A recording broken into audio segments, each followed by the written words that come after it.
Walt Disney nació en 1901 y tuvo una infancia típica de un granjero. La familia se trasladó a una granja en las cercanías de Missouri. Más adelante, Disney diría que esos fueron los años más felices de su vida.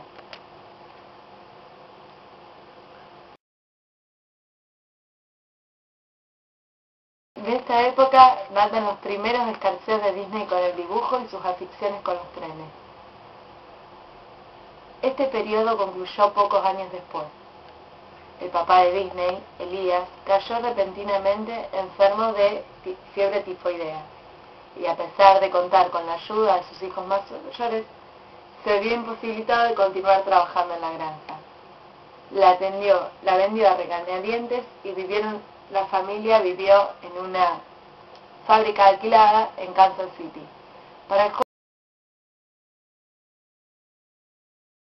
joven Disney fue muy duro tener que abandonar su paraíso rural.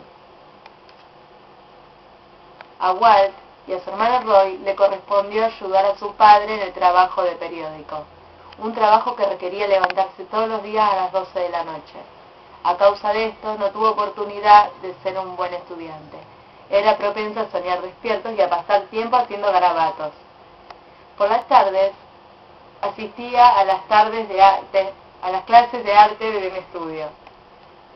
A los 15 años, Walt consiguió un trabajo de verano vendiendo periódicos a los pasajeros del ferrocarril de Santa Fe. Disney fue historietista de un instituto de dibujo. Sus cómics generalmente eran de tenor patriótico y político, centrados en el tema de la Primera Guerra Mundial.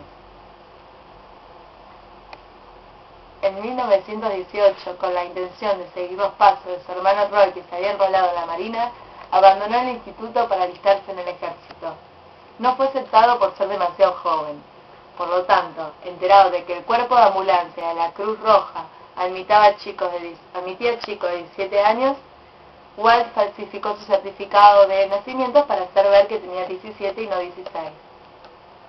Fue admitido, pero nunca llegó a entrar en combate.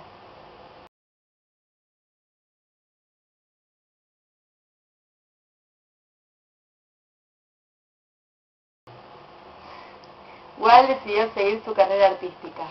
Se dedicó a crear anuncios para revistas y cine. Así coincidió con otros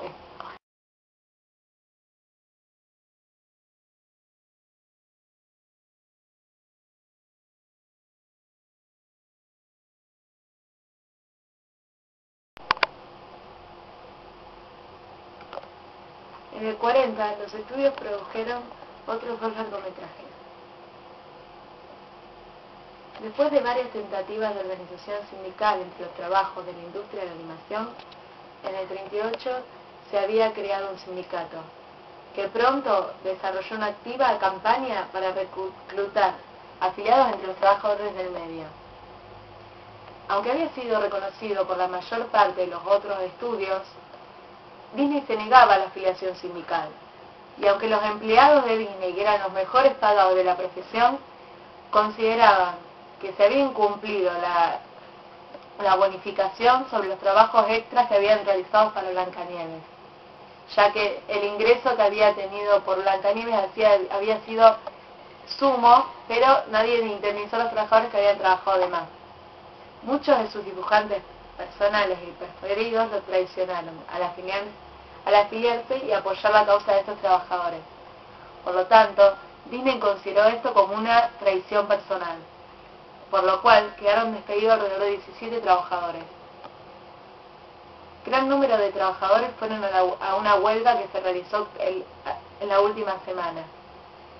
A medida que continuaba la huelga, la tensión fue creciendo. El personal de los estudios quedó dividido casi el 50%, y hubo varias tentativas de enfrentamiento.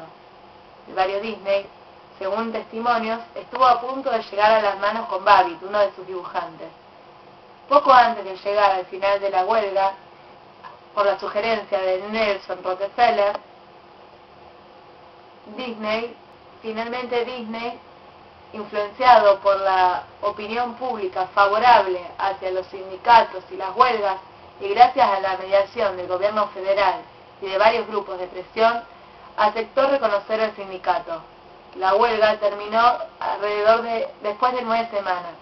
Los trabajadores obtuvieron mejoras salariales y se le reconocieron los créditos. Sin embargo, Disney no perdonó nunca a los huelguistas. Algunos fueron despedidos en cuanto la ley lo permitió, y otros optaron por irse ante la hostilidad que vivían en su entorno laboral. La huelga arruinó la imagen de Walt Disney Company como empresa paternalista que había predominado en la década del 30. Pero esto no manchó la aceptación del público con respecto a la marca.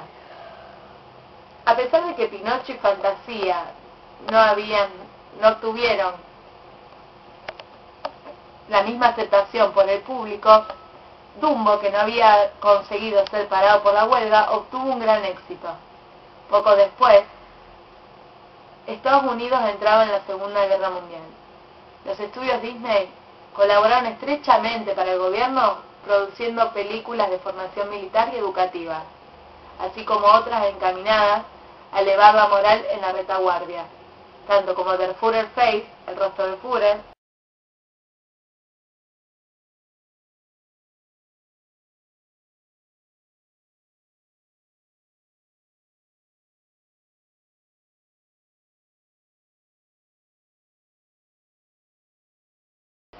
Educación for Death, la educación para la muerte, y Reason and Emotion, razón y emoción, en la que se defendía la idea de que era necesario construir más bombardeos para poder ganar la guerra. Sin embargo, los estudios atravesaron una época de cierta estrechez económica. Los films propagandísticos no generaban los resultados deseados, ni tampoco beneficios, y Bambi no produjo los resultados deseados cuando se estrenó en el 42. A finales de la década del 40, el estudio se había recuperado lo suficiente para continuar con la producción de nuevas películas. Tras la huelga de 1941, Disney sentía una profunda desconfianza por los sindicatos.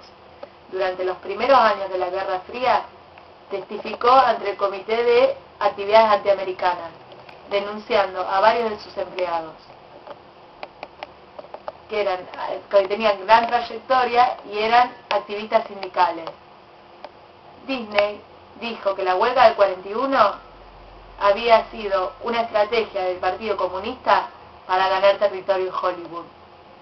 Existen documentos que comprueban que Disney trabajó como agente secreto del FBI en la primera década de la década del 40 y que fue ascendido después a un rango superior. Curiosamente, los mismos documentos revelan que el mismo Disney fue investigado por la misma organización a la que él pertenecía como sospechoso de subversión, es decir, como un comunista.